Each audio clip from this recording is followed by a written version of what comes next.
Assalamualaikum warahmatullahi wabarakatuh. Saya Ezi Salendra Gusti. Saya dan teman-teman saya akan menjelaskan hasil diskusi kelompok kami tentang kedudukan SIA dan SIM.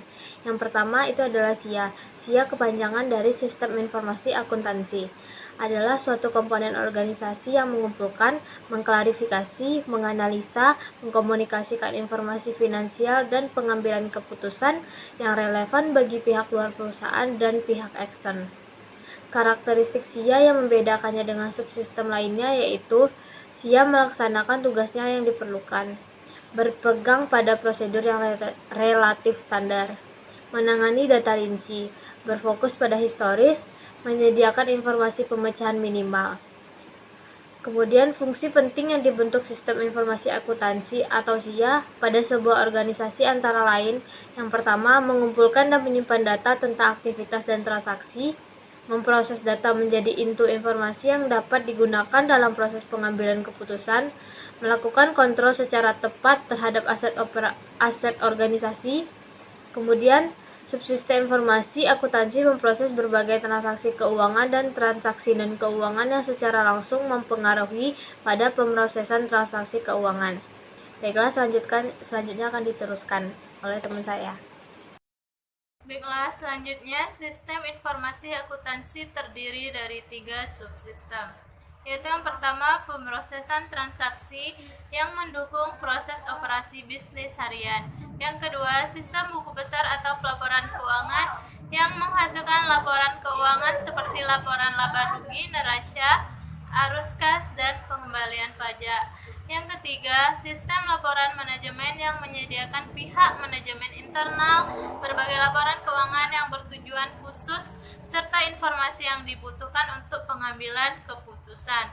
Berbagai transaksi non-keuangan yang tidak bisa diproses oleh sistem informasi akuntansi biasa diproses oleh sistem informasi manajemen. Dua komponen sistem informasi akuntansi antara lain: spesialis informasi akuntan. Contoh di pusat informasi perusahaan.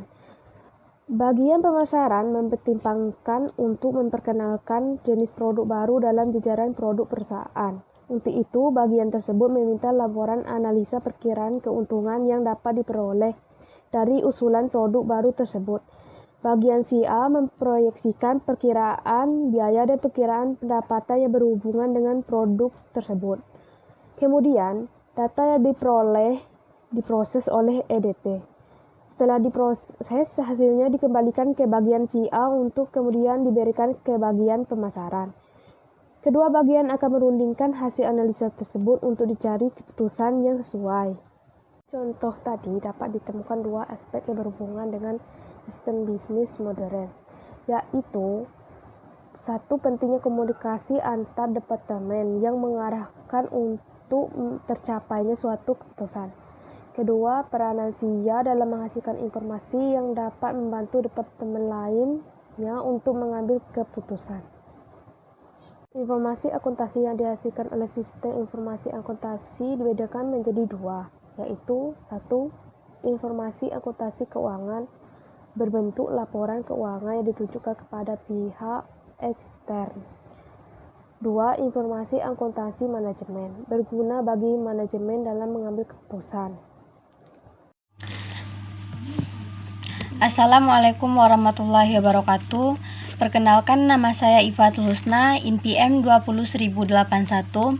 Pada kesempatan ini saya berkesempatan untuk menjelaskan materi mengenai Sistem Informasi Manajemen atau biasa disingkat dengan SIM. Sistem Informasi Manajemen adalah bagian dari pengendalian internal suatu bisnis yang meliputi pemanfaatan manusia, dokumen, teknologi, dan prosedur oleh akuntansi manajemen untuk memecahkan masalah seperti biaya produk atau suatu strategi bisnis. Sistem informasi manajemen dibedakan dengan sistem informasi biasa karena sistem informasi manajemen ini digunakan untuk menganalisis sistem informasi lain yang diterapkan pada aktivitas operasional organisasi.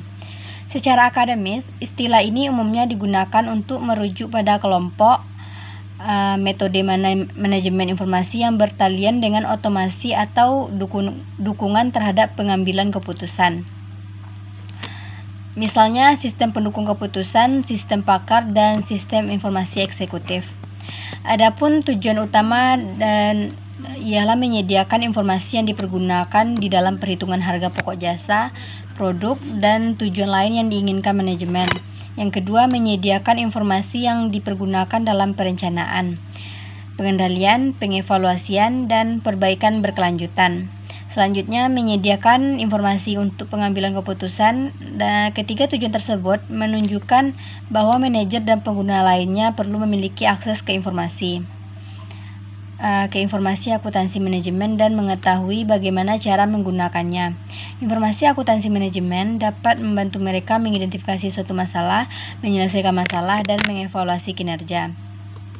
Informasi akuntansi dibutuhkan dan dipergunakan dalam semua tahap manajemen, termasuk perencanaan, pengendalian, dan pengambilan keputusan. Baiklah, selanjutnya saya akan menjelaskan mengenai proses manajemen. Proses manajemen didefinisikan sebagai aktivitas-aktivitas perencanaan, formulasi terinci untuk mencapai suatu tujuan akhir tertentu adalah aktivitas manajemen yang disebut perencanaan. Oleh karenanya, perencanaan mensyaratkan penetapan tujuan dan identifikasi metode untuk mencapai tujuan tersebut. Yang selanjutnya yaitu pengendalian. Perencanaannya hanyalah setengah dari pertempuran.